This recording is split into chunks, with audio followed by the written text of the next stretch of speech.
जय हिंद, जय भारत। आप देख रहे हैं अजय भारत मीडिया, जहां हम बनते हैं जनता की आवाज। गुरुग्राम में सामाजिक न्याय संगठन के बैनर तले आज हजारों की संख्या में गांव के लोगों ने मिलकर के गुरुग्राम के डीसी को मिलकर एक ज्ञापन सौंपा है मुख्यमंत्री के नाम से। उनका कहना है कि गांव वाले आज नगर निगम के अंदर आकर के हाउस टैक्स देने को मजबूर हो रहे हैं, जबकि 1952 में जब उनकी ज़मीनें थी, वह निजी ज़मीनें उन्होंने अपने आप से पंचायत को दे दी थी, और उसके बाद 2008 में जब नगर निगम बना तो उसके बाद से हाउस टैक्स लेने का जो सिलसिला है वो आज तक बदस्तूर जारी है। इस बारे में सड़क पर इतनी ठंड में उतरे इन लोगों का मानना था कि सरकार उनके साथ अन्याय कर रही है, हाउस टैक्स गांव के लोगों से नहीं लेना चाहिए। यह संगठन, जिसमें कि 80 गांव पड़ते हैं गुरुग्राम नगर निगम के अंदर, 35 गांव के लोग आज यहां पर इकट्ठा हुए थे, जिसकी कमेटियां बना दी गई और इन सभी ने एक सुर में कहा कि किसी भी कीमत पर ग्रामीणों से हाउस टैक्स लेना सरकार को भारी पड़ेगा आने वाले समय में, आने वाले चुनावों में। जी हाँ, इसकी एक बानगी देखने को मिल सकती है आने वाले विधायकों के चुनाव में, जिसमें कि ये वोट शायद सरकार को नहीं देंगे और वोट की चोट करेंगे। देखिए यह खास खबर। धन्यवाद। जय हिंद, जय भारत।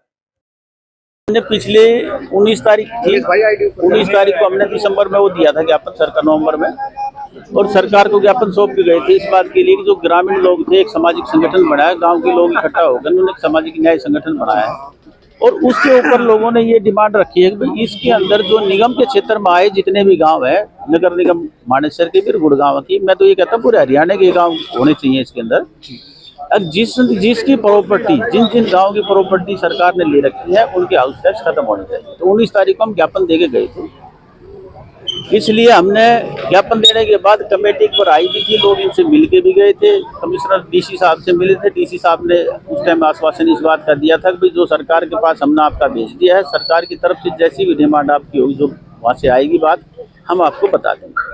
लेकिन कुछ इंतजार करने के बाद लोगों ने, संगठन ने ये फैसला लिया कि सरकार की तरफ से कोई जवाब आया नहीं है, तो फिर इन्हें गांव-गांव जाके पंचायतें शुरू की, उसमें कमेटियां बनानी शुरू की। हर गांव के अंदर कमेटियां बन रही, 80 गांव है तो 80 गांव में अभी नहीं बन पाई है, लेकिन 35 गांव लगभग है जिनमें कमेटियां बन चुकी हैं। तो कमेटियां बनानी शुरू की तो लोगों के अंदर ये बात आई कि भाई अब समय होता है किसी भी ज्ञापन का करने का, प्रदर्शन करने का, कोई डिमांड उठाने का एक समय होता है। जैसे आपने देखा हुआ पीछे किसान आंदोलन चला, 1.5 साल किसान आंदोलन चलता रहा, लेकिन जब लोकसभा के, उसके विधानसभा, यूपी के जब चुनाव आए तो सरकार ने संसद में बने हुए बिल भी वापस लेने पड़े।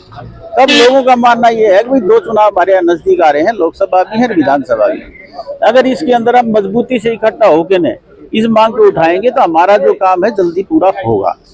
उसके लिए आज ज्ञापन देने आए थे। आज आपने ज्ञापन दिया है, उसके बाद क्या आश्वासन आपको? देखो, आज अभी ज्ञापन जो लेके गए हैं अपने तहसीलदार साहब थे, उन नायब तहसीलदार थे सुशील जी, उनने डीसी साहब ने भेजा था, तो उनने बोला है कि भाई आपकी जो मांग है हम सरकार के पास भेज देंगे, और जो सरकार की तरफ से आपको वो मिलेगा हमें, हम आपको बता देंगे। उसके बाद कमेटी दोबारा टाइम लाइन अप सेट किया है कि इतने दिन के बाद अगला आपका एक्शन शुरू हो जाए। देखो, लगभग हमारा इसमें जो है 1 महीने का टाइम है सारा का सारा।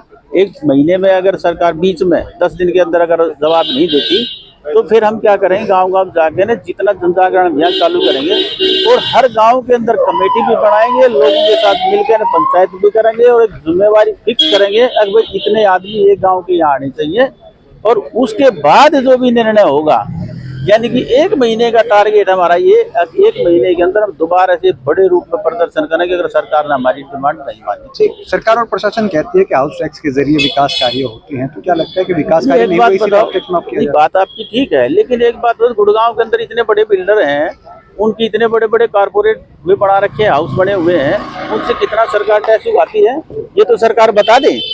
आखिर उनसे टैक्स उगा के नहीं इस गुड़गांव का विकास क्यों नहीं करते, जब ये तो उनका कमर्शियल है, पैसे भी कमाते हैं। और हाँ, गांव की जो जमीन है, जो सरकार ने, जो जमींदारों की खुद की जमीन थी, अब उनकी हिस्से में तो कटी हुई जमीन थी, उस जमीन को भी ले लिया और ऊपर से उसके ऊपर टैक्स भी थोपने शुरू कर दिए। ये कहाँ का न्याय है?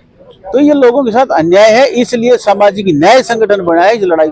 सरकार को हमारी आवाज सुननी पड़ेगी, क्योंकि ये जो निगम क्षेत्र के गांव हैं उनके साथ ये भेदभाव हो रहा है। 2008 से 15 साल गुजर चुके हैं और निगम क्षेत्र के गांव में कोई भी नागरिक सुविधाएं उपलब्ध नहीं कराई गई है।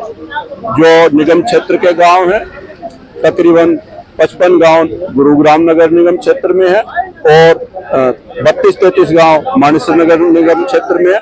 सबके साथ भेदभाव किया जा रहा है। आप किसी भी गांव में जाएं, चारों तरफ कूड़े के ढेर हैं। हर गांव के बाहर कूड़े के खुले खत्ते बना दिए हैं।